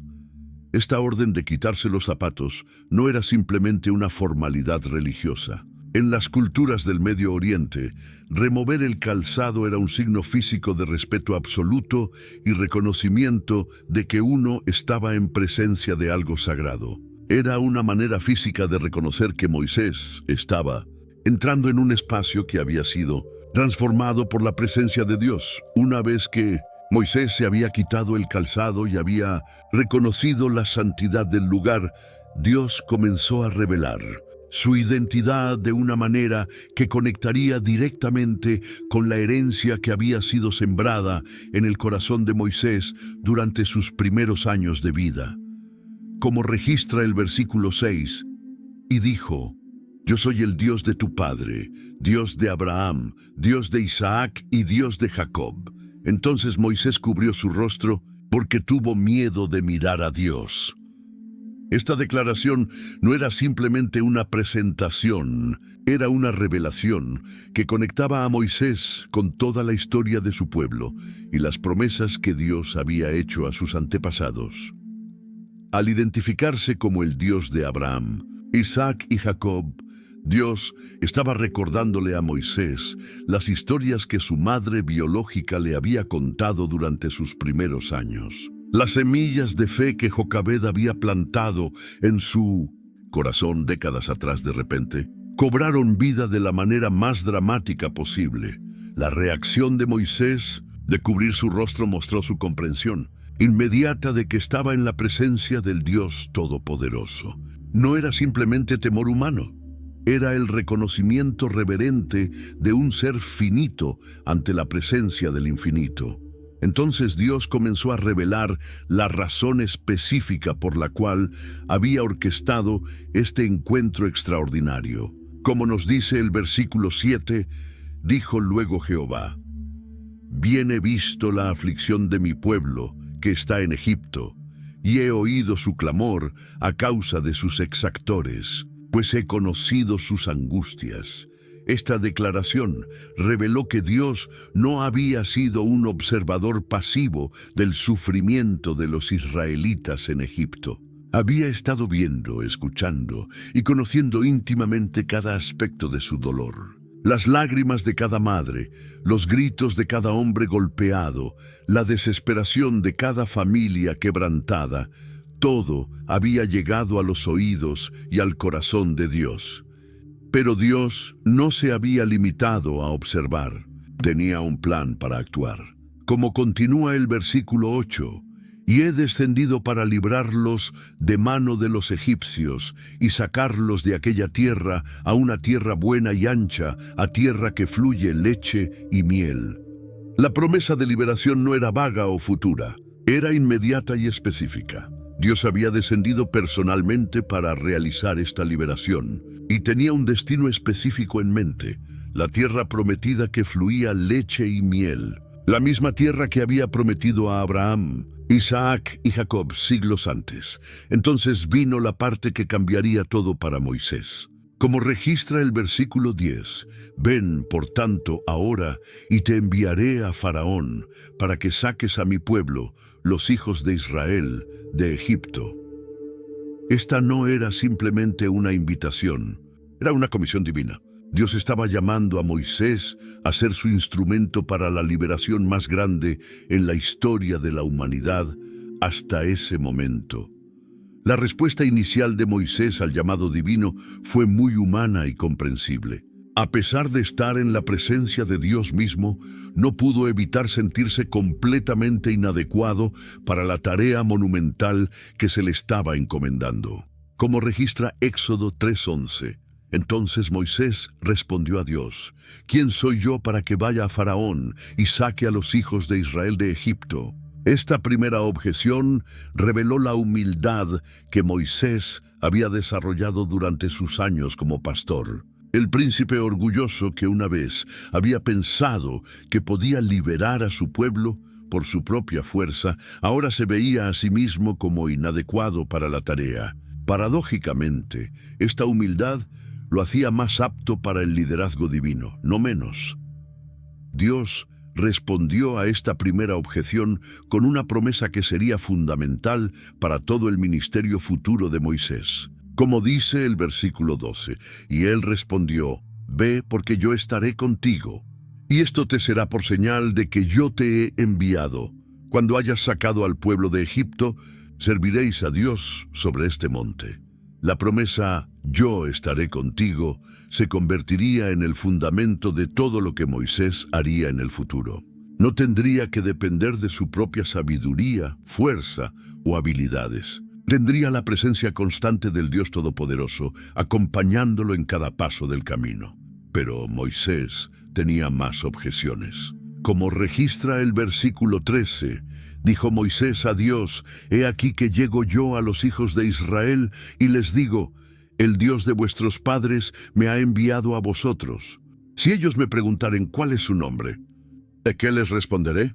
Esta pregunta mostraba que Moisés entendía la importancia de la autoridad divina y quería estar completamente preparado para representar a Dios correctamente. La respuesta de Dios a esta pregunta fue una de las revelaciones más profundas de su naturaleza en toda la Escritura.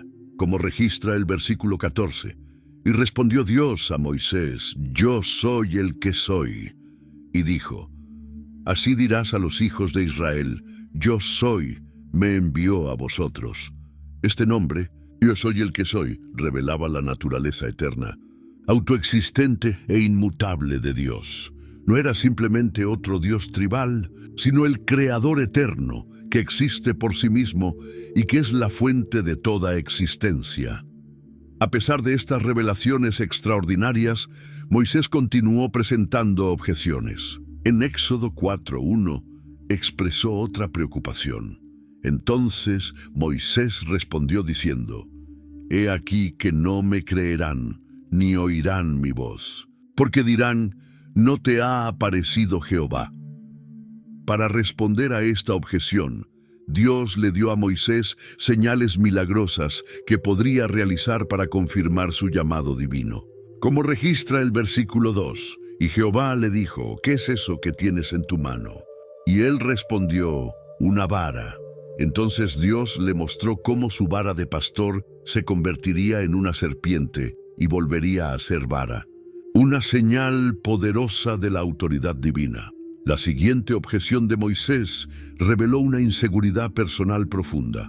Como dice Éxodo 4:10, entonces dijo Moisés a Jehová: «Ay, Señor, nunca he sido hombre de fácil palabra ni antes, ni desde que tú hablas a tu siervo, porque soy tardo en el habla y torpe de lengua». Esta confesión sobre sus limitaciones en el habla era particularmente significativa viniendo de alguien que había sido educado en los mejores centros de aprendizaje de Egipto. Mostraba que Moisés había desarrollado una conciencia aguda de sus propias debilidades, lo cual era exactamente lo que Dios necesitaba en un líder. Finalmente, cuando Moisés continuó resistiéndose, Dios, en su paciencia, le proporcionó una solución que abordaría su preocupación sobre el habla. Como dice el versículo 14, entonces Jehová se enojó contra Moisés y dijo, ¿no conozco yo a tu hermano Aarón, levita? Yo sé que él habla bien. Dios designó a Aarón como el vocero de Moisés, creando un equipo que combinaría las fortalezas de ambos hermanos. Moisés tendría la autoridad y la revelación divina, mientras que Aarón tendría las habilidades oratorias para comunicar el mensaje al pueblo y al Faraón. Toda esta conversación extraordinaria junto a la zarza ardiente llegó a su fin con Moisés, finalmente, aceptando su llamado divino, aunque con considerable reticencia.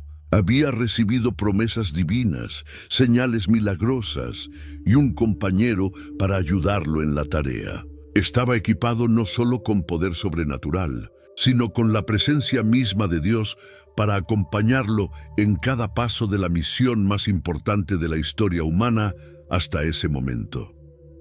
Después del encuentro transformador en la zarza ardiente, Moisés sabía que su vida de pastor tranquilo en Madián había llegado a su fin. Tenía una misión divina que cumplir, sin importar cuán imposible pareciera.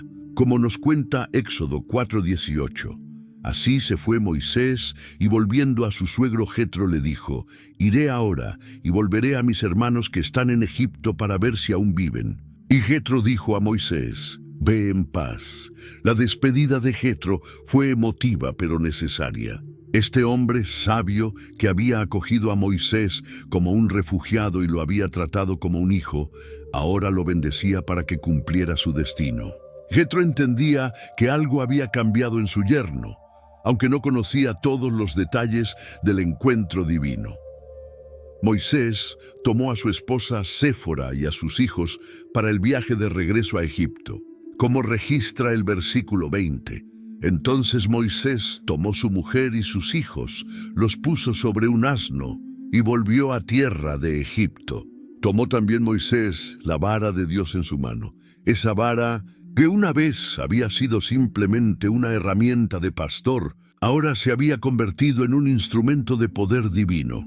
El viaje de regreso a Egipto debe haber sido muy diferente a su huida 40 años antes. En lugar de correr como un fugitivo desesperado, ahora caminaba con propósito divino. Llevaba consigo no solo a su familia, sino la autoridad del Dios Todopoderoso y las señales milagrosas que confirmarían su llamado. Cuando llegó a Egipto, lo primero que hizo fue buscar a su hermano Aarón, tal como Dios le había prometido. El versículo 27 nos dice, y Jehová dijo a Aarón, ve a recibir a Moisés al desierto. Y él fue y lo encontró en el monte de Dios y le besó. El reencuentro entre los hermanos después de 4 décadas de separación fue extraordinario. Aarón había permanecido en Egipto todos estos años, siendo testigo del sufrimiento continuo de su pueblo. Cuando Moisés le contó todo lo que Dios le había revelado en la zarza ardiente, Aarón entendió inmediatamente que el momento de la liberación había llegado. Juntos, los 2 hermanos se dirigieron a encontrarse con los ancianos de Israel. Como nos cuenta el versículo 29, entonces fueron Moisés y Aarón y reunieron a todos los ancianos de los hijos de Israel. Esta reunión era crucial porque sin el apoyo de los líderes del pueblo, sería imposible organizar una liberación exitosa. Aarón habló por Moisés, como Dios había planeado, y le contó al pueblo todo lo que había ocurrido. Pero las palabras solas no habrían sido suficientes para convencer a un pueblo que había sufrido durante tanto tiempo. Como registra el versículo 30, y habló Aarón acerca de todas las cosas que Jehová había dicho a Moisés, e hizo las señales delante de los ojos del pueblo. Las señales milagrosas que Dios había dado a Moisés tuvieron el efecto deseado. La vara que se convertía en serpiente, la mano que se volvía leprosa y luego sana, y el agua que se convertía en sangre, todo esto convenció al pueblo de que Dios verdaderamente había visitado a Moisés. El versículo 31 nos dice, y el pueblo creyó, y oyendo que Jehová había visitado a los hijos de Israel, y que había visto su aflicción, se inclinaron y adoraron. Con el apoyo del pueblo asegurado, llegó el momento de la confrontación más importante de la misión de Moisés. Tenía que presentarse ante el hombre más poderoso del mundo conocido y exigir la liberación de toda la mano de obra esclava de Egipto. Como nos cuenta Éxodo 5:1, después Moisés y Aarón entraron a la presencia de Faraón y le dijeron, Jehová, el Dios de Israel, dice así, deja ir a mi pueblo para que me celebre fiesta en el desierto. La petición era directa y sin ambigüedades. No era una súplica humilde, sino una orden divina transmitida por los representantes del Dios de Israel. Para Moisés, estar de pie ante el faraón, después de 40 años de exilio como fugitivo, debe haber requerido una fe extraordinaria en las promesas de Dios. La respuesta del faraón reveló inmediatamente su actitud hacia el Dios de Israel y hacia la petición que se le estaba haciendo. Como registra el versículo 2, y Faraón respondió, ¿quién es Jehová para que yo oiga su voz y deje ir a Israel? Yo no conozco a Jehová, ni tampoco dejaré ir a Israel. Esta respuesta arrogante del faraón no era solo un rechazo a la petición. Era una declaración de guerra contra el Dios de Israel. Al preguntar quién es Jehová, el faraón estaba desafiando directamente la autoridad y el poder del Dios que había enviado a Moisés. Moisés y Aarón intentaron explicar la situación con más detalle. Como nos dice el versículo 3, y ellos dijeron, el Dios de los hebreos nos ha encontrado. Iremos pues ahora camino de 3 días por el desierto, y ofreceremos sacrificios a Jehová nuestro Dios, para que no venga sobre nosotros con pestilencia o con espada. Pero el faraón no solo rechazó la petición, sino que se enojó, por lo que consideró una interrupción del trabajo. Su respuesta fue cruel y calculada, como registra el versículo 4. Entonces el rey de Egipto les dijo, Moisés y Aarón, ¿por qué hacéis cesar al pueblo de su trabajo? Idos a vuestras tareas. La reacción del faraón fue aún más severa de lo que Moisés y Aarón habían anticipado.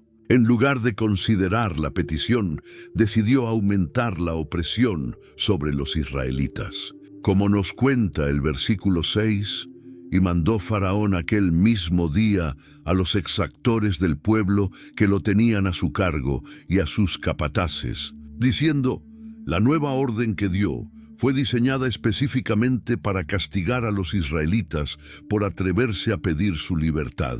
Como registra el versículo 7, de aquí en adelante no daréis paja al pueblo para hacer ladrillo como hasta ahora. Vayan ellos y recojan por sí mismos la paja. Esta orden era particularmente cruel porque requería que los israelitas mantuvieran la misma cuota de producción de ladrillos mientras tenían que buscar su propia paja. El versículo 8 añade, y les impondréis la misma tarea de ladrillo que hacían antes, y no les disminuiréis nada, porque están ociosos, y por eso levantan la voz diciendo, vamos y ofrezcamos sacrificios a nuestro Dios. El resultado de esta nueva opresión fue inmediato y devastador. Los capataces israelitas fueron golpeados cuando no pudieron cumplir con las cuotas imposibles. Como nos dice el versículo 14, y azotaron a los capataces de los hijos de Israel, que los exactores de Faraón habían puesto sobre ellos, diciéndoles, ¿por qué no habéis cumplido vuestra tarea de ladrillo ni ayer ni hoy como antes? La situación se volvió tan desesperada que los capataces israelitas confrontaron directamente a Moisés y a Aarón, como registra el versículo 21, y les dijeron, mire Jehová sobre vosotros, y juzgue, pues nos habéis hecho abominables delante de Faraón y delante de sus siervos, poniéndoles la espada en la mano para que nos maten.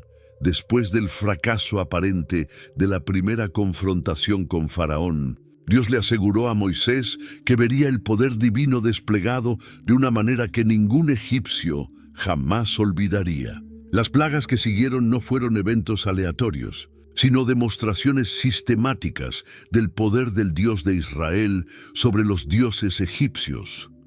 La primera plaga atacó directamente al río Nilo, que los egipcios adoraban como un dios. Como nos cuenta Éxodo 7:20, y Moisés y Aarón hicieron como Jehová lo mandó, y alzando la vara golpeó las aguas que había en el río, en presencia de Faraón y de sus siervos. Y todas las aguas que había en el río se convirtieron en sangre. El agua convertida en sangre no solo era un milagro impresionante, sino un ataque directo a la fuente de vida de Egipto. Durante 7 días, todo el agua del país se volvió no potable, causando una crisis nacional. Sin embargo, como registra el versículo 22, y los hechiceros de Egipto hicieron lo mismo con sus encantamientos, y el corazón de Faraón se endureció y no los escuchó. La segunda plaga trajo ranas por toda la tierra de Egipto, como nos dice Éxodo 8:6. Entonces Aarón extendió su mano sobre las aguas de Egipto, y subieron ranas que cubrieron la tierra de Egipto. Las ranas invadieron las casas, las camas, los hornos y cada espacio disponible, creando una situación insoportable para todos los egipcios. Esta vez, el faraón mostró signos de cedimiento, como registra el versículo 8. Entonces Faraón llamó a Moisés y a Aarón, y les dijo: «Orad a Jehová para que quite las ranas de mí y de mi pueblo, y dejaré ir al pueblo para que ofrezca sacrificios a Jehová». Pero cuando las ranas fueron removidas, el faraón endureció su corazón nuevamente. La tercera plaga trajo piojos sobre toda la tierra, como nos cuenta el versículo 17. Y ellos lo hicieron así. Y Aarón extendió su mano con su vara y golpeó el polvo de la tierra, el cual se volvió piojos, así en los hombres como en las bestias. Esta vez, incluso los magos egipcios tuvieron que admitir: «Dedo de Dios es este», versículo 19. Las plagas continuaron una tras otra, moscas que llenaron las casas egipcias, pero no tocaron la tierra de Gosén, donde vivían los israelitas. Una pestilencia que mató todo el ganado egipcio, úlceras dolorosas que afectaron a hombres y animales, granizo destructivo que devastó los cultivos, langostas que devoraron lo que quedaba de la vegetación, y tinieblas espesas que cubrieron toda la tierra durante 3 días. Cada plaga demostraba no solo el poder de Dios, sino también su capacidad de proteger a su pueblo. Como nos dice Éxodo 9:26, solamente en la tierra de Gosén, donde estaban los hijos de Israel, no hubo granizo. La 10ª y final plaga fue la más devastadora de todas. Como Dios le había advertido al faraón a través de Moisés en el capítulo 11, versículo 5, «Y morirá todo primogénito en tierra de Egipto, desde el primogénito de Faraón que se sienta en su trono, hasta el primogénito de la sierva que está tras el molino, y todo primogénito de las bestias». Esta plaga final quebró completamente la resistencia del faraón y demostró de manera definitiva que el Dios de Israel era supremo sobre todos los dioses de Egipto. Antes de la 10ª plaga, Dios estableció una celebración que se convertiría en la más importante del calendario judío. Como nos cuenta Éxodo 12:3, «Hablad a toda la congregación de Israel, diciendo: en el 10 de este mes, tómese cada uno un cordero según las familias de los padres, un cordero por familia». Las instrucciones para la Pascua fueron específicas y detalladas. El cordero tenía que ser sin defecto, sacrificado al atardecer del día 14 del mes, y su sangre aplicada a los postes y el dintel de las puertas de las casas israelitas. Como registra el versículo 7, «Y tomarán de la sangre, y la pondrán en los 2 postes, y en el dintel de las casas en que lo han de comer». La razón para esta ceremonia era clara y solemne. Como explica el versículo 12, «Pues yo pasaré por la tierra de Egipto aquella noche, y heriré a todo primogénito en la tierra de Egipto, así de los hombres como de las bestias, y ejecutaré mis juicios en todos los dioses de Egipto. Yo Jehová, La promesa de protección para quienes obedecieran era absoluta. Como dice el versículo 13, y la sangre os será por señal en las casas donde vosotros estéis. Y veré la sangre y pasaré de vosotros, y no habrá en vosotros plaga de mortandad cuando hiera la tierra de Egipto. A la medianoche, exactamente como Dios había prometido, la 10ª plaga golpeó Egipto. Como nos cuenta el versículo 29, y aconteció que a la medianoche Jehová hirió a todo primogénito en la tierra de Egipto, desde el primogénito de Faraón que se sentaba sobre su trono hasta el primogénito del cautivo que estaba en la cárcel, y todo primogénito de los animales. El lamento que se levantó por toda la tierra de Egipto fue como nunca antes se había escuchado. Como registra el versículo 30, y se levantó aquella noche Faraón, él y todos sus siervos, y todos los egipcios. Y hubo un gran clamor en Egipto, porque no había casa donde no hubiese un muerto. Finalmente, después de 10 plagas devastadoras, el faraón capituló completamente. Como nos dice el versículo 31, e hizo llamar a Moisés y a Aarón de noche, y les dijo: Salid de en medio de mi pueblo vosotros y los hijos de Israel, e id, servid a Jehová como habéis dicho. La urgencia del faraón era palpable. No solo les dio permiso para irse, sino que los apremió a salir rápidamente. Como continúa el versículo 32, tomad también vuestras ovejas y vuestras vacas, como habéis dicho, e idos, y bendecidme también a mí. Los egipcios, aterrorizados por lo que había ocurrido, cargaron a los israelitas con riquezas para acelerar su partida. Como registra el versículo 35, e hicieron los hijos de Israel conforme al mandamiento de Moisés, pidiendo de los egipcios alhajas de plata y alhajas de oro y vestidos. El éxodo finalmente comenzó. Como nos cuenta el versículo 37, partieron los hijos de Israel de Ramesés a Sucot, como 600,000 hombres de a pie, sin contar los niños. Con las mujeres y niños incluidos, la multitud que siguió a Moisés fuera de Egipto alcanzó aproximadamente 2 millones de personas. La libertad de los israelitas fue de corta duración. Como nos cuenta Éxodo 14:5, y fue dado aviso al rey de Egipto que el pueblo huía, y el corazón de Faraón y de sus siervos se volvió contra el pueblo y dijeron: ¿Cómo hemos hecho esto de haber dejado ir a Israel para que no nos sirva? El arrepentimiento del faraón lo llevó a organizar la persecución más formidable que Egipto pudiera montar. Como registra el versículo 7, y tomó 600 carros escogidos, y todos los carros de Egipto, y los capitanes sobre todos ellos. Mientras tanto, los israelitas habían acampado junto al Mar Rojo, exactamente donde Dios les había ordenado. Cuando vieron acercarse al ejército egipcio, el pánico se apoderó de ellos. Como nos dice el versículo 10, y cuando Faraón se hubo acercado, los hijos de Israel alzaron sus ojos, y he aquí que los egipcios venían tras ellos. Por lo que los hijos de Israel temieron en gran manera, y clamaron a Jehová. La situación parecía imposible. Estaban atrapados entre el ejército más poderoso del mundo y una masa de agua que no podían cruzar. En su desesperación, el pueblo se volvió contra Moisés con amargura.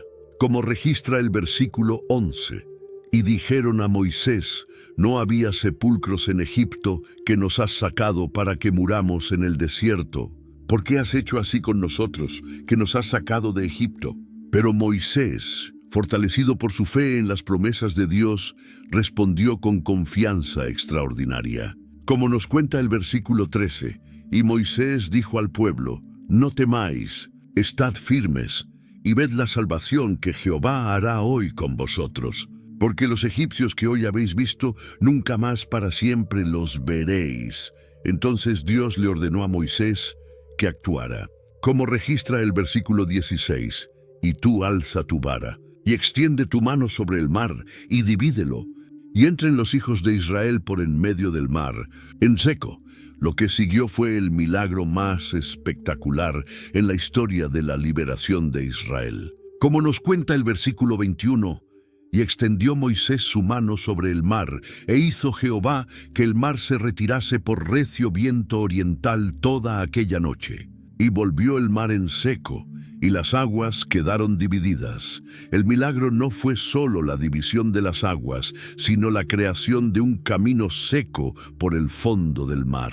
Como continúa el versículo 22, entonces los hijos de Israel entraron por en medio del mar, en seco, teniendo las aguas como muro a su derecha y a su izquierda. Los egipcios, en su arrogancia y determinación de recapturar a sus esclavos, siguieron a los israelitas al fondo del mar, como registra el versículo 23. Y siguiéndolos los egipcios, entraron tras ellos hasta la mitad del mar, toda la caballería de Faraón, sus carros y su gente de a caballo. Pero cuando todos los israelitas habían cruzado de manera segura, Dios ordenó a Moisés que extendiera nuevamente su mano sobre el mar, como nos dice el versículo 27. Entonces Moisés extendió su mano sobre el mar, y cuando amanecía, el mar se volvió en toda su fuerza, y los egipcios al huir se encontraron con el mar. Y Jehová derribó a los egipcios en medio del mar. La destrucción del ejército egipcio fue completa y definitiva, como registra el versículo 28. Y volvieron las aguas, y cubrieron los carros y la caballería, y todo el ejército de Faraón que había entrado tras ellos en el mar. No quedó de ellos ni uno. 3 meses después de salir de Egipto, los israelitas llegaron al desierto del Sinaí, donde ocurriría el evento más significativo en la formación de la nación de Israel. Como nos cuenta Éxodo 19:1, en el mes tercero de la salida de los hijos de Israel de la tierra de Egipto, en el mismo día llegaron al desierto de Sinaí. Dios llamó a Moisés al monte para darle instrucciones específicas sobre lo que estaba a punto de ocurrir. Como registra el versículo 3, y Moisés subió a Dios. Y Jehová lo llamó desde el monte, diciendo, así dirás a la casa de Jacob, y anunciarás a los hijos de Israel. El mensaje que Dios quería transmitir al pueblo era tanto un recordatorio de lo que había hecho por ellos como una invitación a entrar en una relación especial con Él, como nos dice el versículo 4. Vosotros visteis lo que hice a los egipcios, y cómo os tomé sobre alas de águilas, y os he traído a mí. La propuesta que Dios hizo a través de Moisés era extraordinaria. Como continúa el versículo 5, ahora pues, si diereis oído a mi voz, y guardaréis mi pacto, vosotros seréis mi especial tesoro sobre todos los pueblos, porque mía es toda la tierra. Cuando Moisés presentó esta propuesta al pueblo, la respuesta fue unánime e inmediata. Como registra el versículo 8, y todo el pueblo respondió a una y dijeron, todo lo que Jehová ha dicho, haremos. Y Moisés refirió las palabras del pueblo a Jehová.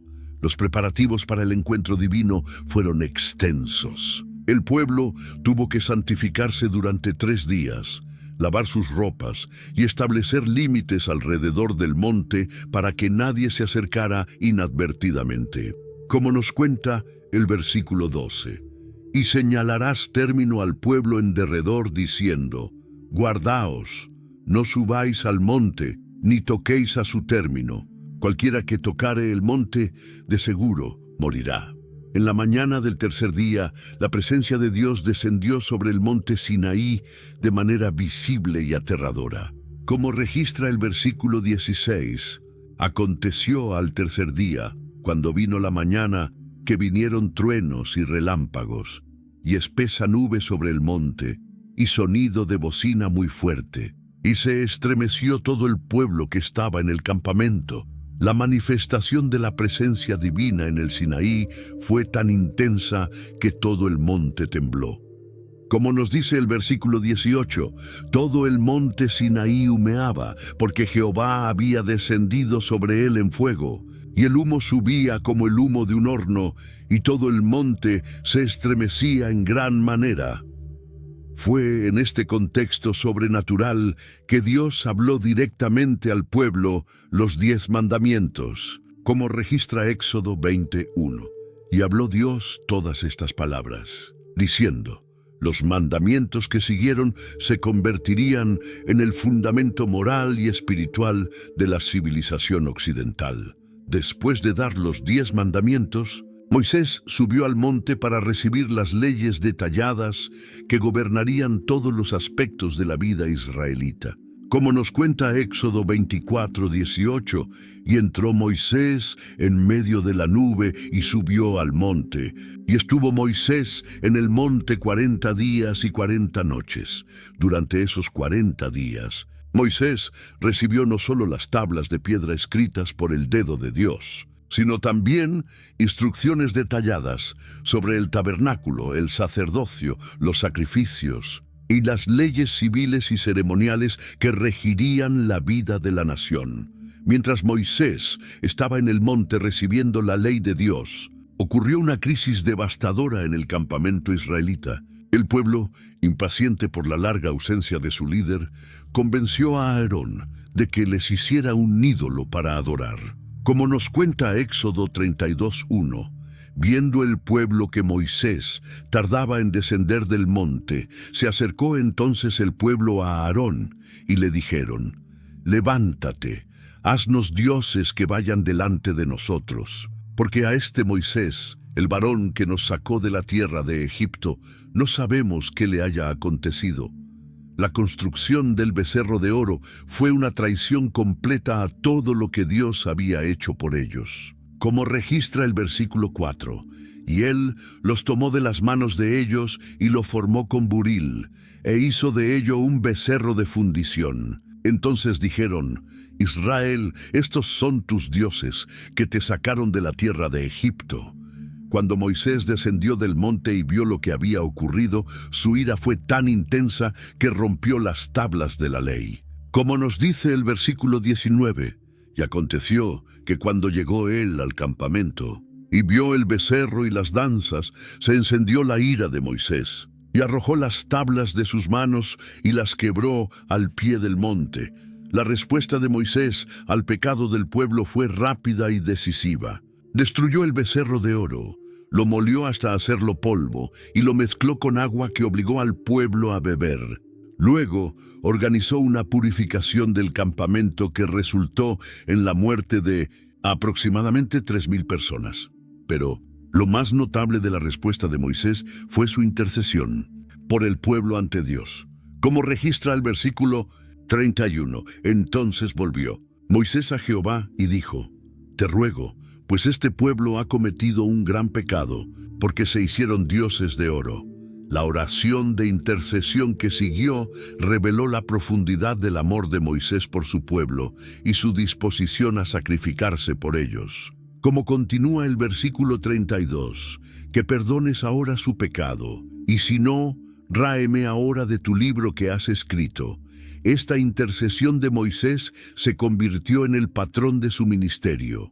Una y otra vez, cuando el pueblo pecaba y la ira de Dios se encendía contra ellos, Moisés se colocaba en la brecha como mediador, intercediendo por su pueblo y buscando la misericordia divina.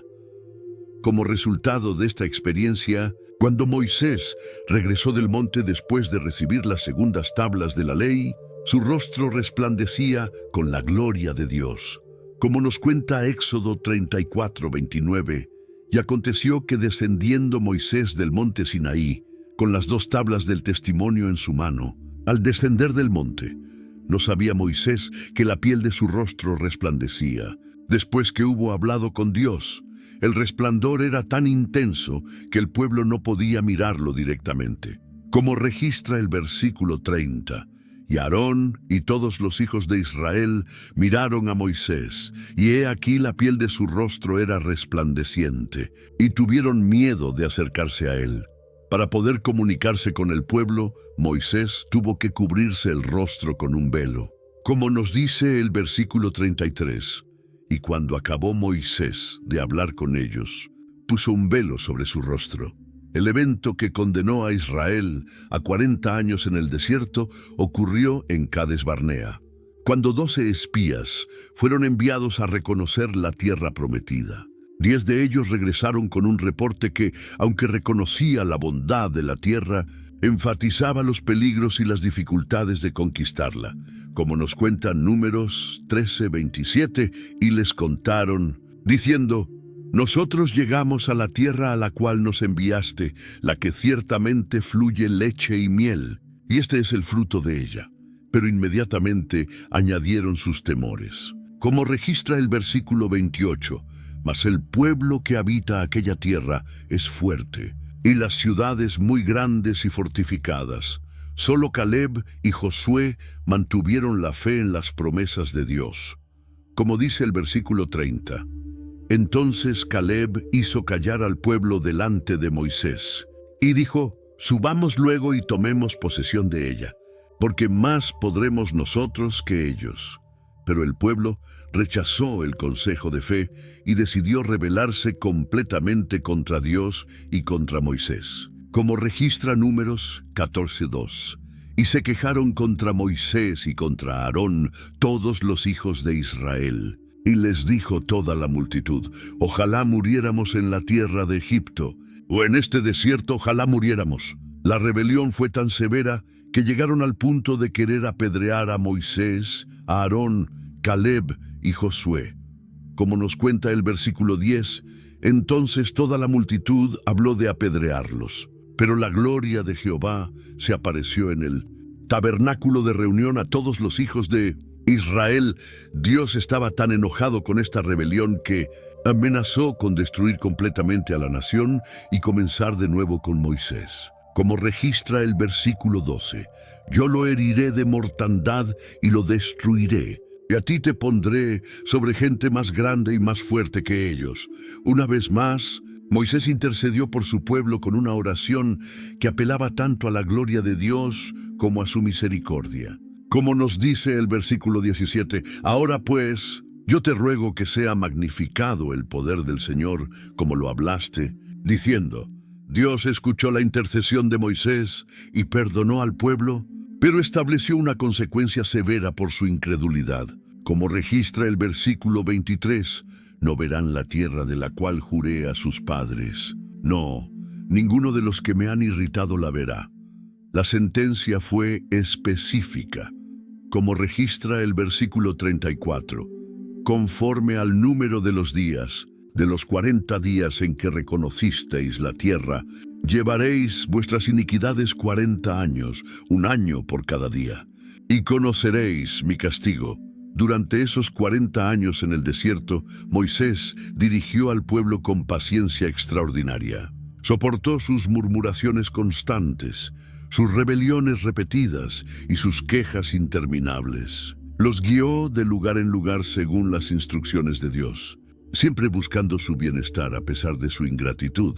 Al final de los 40 años, cuando la nueva generación estaba lista para entrar en la tierra prometida, Moisés mismo no pudo entrar debido a su propio acto de desobediencia en las aguas de Meriba. Como nos cuenta Deuteronomio 34:4, «Y le dijo Jehová: Esta es la tierra de que juré a Abraham, a Isaac y a Jacob, diciendo: A tu descendencia la daré. Te he permitido verla con tus ojos, mas no pasarás allá». Moisés murió en el monte Nebo a la edad de 120 años, después de haber visto la tierra prometida desde la distancia. Como registra el versículo 5, «Y murió allí Moisés, siervo de Jehová, en la tierra de Moab, conforme al dicho de Jehová». Si esta increíble historia ha tocado tu corazón y te ha inspirado a conocer más sobre los planes extraordinarios que Dios tiene para tu vida, no olvides suscribirte a nuestro canal para no perderte más historias bíblicas que cambiarán tu perspectiva del mundo. Comparte este video con tus amigos y familiares, porque todos necesitan escuchar sobre el poder transformador de Dios y cómo Él puede convertir a cualquier persona ordinaria en alguien extraordinario.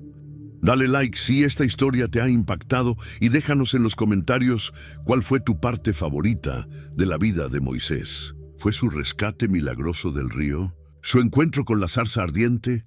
¿O tal vez las plagas de Egipto? Nos vemos en el próximo video con más historias increíbles que cambiarán tu vida para siempre.